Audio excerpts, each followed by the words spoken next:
ಯಾಹೂವು ಯಾಕೋಬ ವಂಶದವರಾದ ಇಸ್ರಾಯೇಲ್ಯರನ್ನು ಸ್ವಕೀಯ ಜನರನ್ನಾಗಿ ಆದುಕೊಂಡಿದ್ದಾನಲ್ಲ.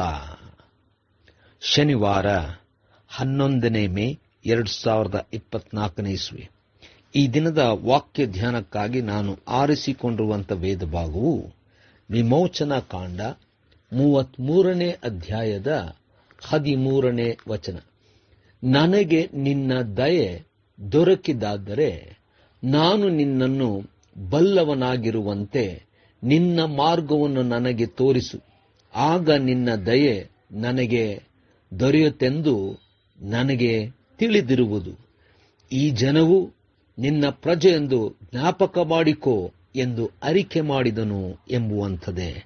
ಕರ್ತನಲ್ಲಿ ಪ್ರೀತಿಯುಳ್ಳ ದೇವ ಜನರೇ, ಶುಭೋದಯ. ಒಬ್ಬ ಒಳ್ಳೆ ನಾಯಕನು ತನ್ನ ಜನರಿಗೋಸ್ಕರವಾಗಿ ದೇವರೊಂದಿಗೆ ಹೋರಾಟ ಮಾಡುವಂತವನಾಗಿದ್ದಾನೆ. ದೇವರ ನಾಮಕ್ಕೆ ಸ್ತೋತ್ರ ಉಂಟಾಗಲಿ. ಕರ್ತನಲ್ಲಿ ಪ್ರಿಯರೇ, ಈ ವಾಕ್ಯ ಧ್ಯಾನ ಮಾಡೋಣ. ಈ ದಿನದ ವಾಕ್ಯ ಧ್ಯಾನದ ಶೀರ್ಷಿಕೆ ದೇವರು ಆದುಕೊಂಡಂತ ನಾಯಕನು. ಕರ್ತನಲ್ಲಿ ಪ್ರಿಯರೇ, ಮೋಶೆಯನ್ನು ದೇವರು ವಿಶೇಷವಾಗಿ ಇಸ್ರಾಯೇಲ್ ಜನರ ಕೂಗನ್ನು ಕೇಳಿ ಅವರನ್ನು ದಾಸತ್ವದಿಂದ ಬಿಡುಗಡೆ ಮಾಡಿ ಅವರಿಗೆ ತಾನು ವಾಗ್ದಾನ ಮಾಡಿದಂಥ ದೇಶ ಕಾನಾನ್ ದೇಶಕ್ಕೆ ನಡೆಸುವುದಕ್ಕೋಸ್ಕರವಾಗಿ ಮೋಶೆಯನ್ನು ನೇಮಿಸಿದನು.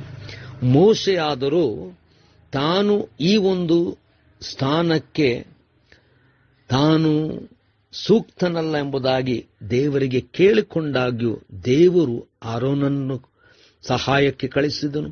ನಾನೇ ಬರುತ್ತೇನೆಂಬುದಾಗಿ ವಾಗ್ದಾನ ಮಾಡಿದನು. ಆದರೆ ದೇವರು ಸೀನಾಯ್ ಬೆಟ್ಟದಲ್ಲಿ ಕಟ್ಟಳೆಯನ್ನು ಕೊಡುವಂಥ ಸಂದರ್ಭದಲ್ಲಿ, ದಕ್ಷಾಜ್ಞೆಯನ್ನು ಕೊಡುವಂಥ ಸಂದರ್ಭದಲ್ಲಿ 40 ದಿವಸ ಬೆಟ್ಟದ ಮೇಲಿದ್ದಂಥ ಮೋಶೆಯನ್ನು ಮರೆತು ಜನರು ದೇವರನ್ನು ಮರೆತು ತಮ್ಮದೇ ಆದಂಥ ದೇವರನ್ನು ಮಾಡಿಕೊಂಡಾಗ ನೋಡಿದಂಥ ಮೋಶೆ ಬಹಳಷ್ಟು ಕೋಪಗೊಂಡು ಆ ದಶಾಜ್ಞೆಗಳನ್ನು ಬಿಸಾಡಿದನು. ದೇವರು ಸಹ ಕೋಪಗೊಂಡರು.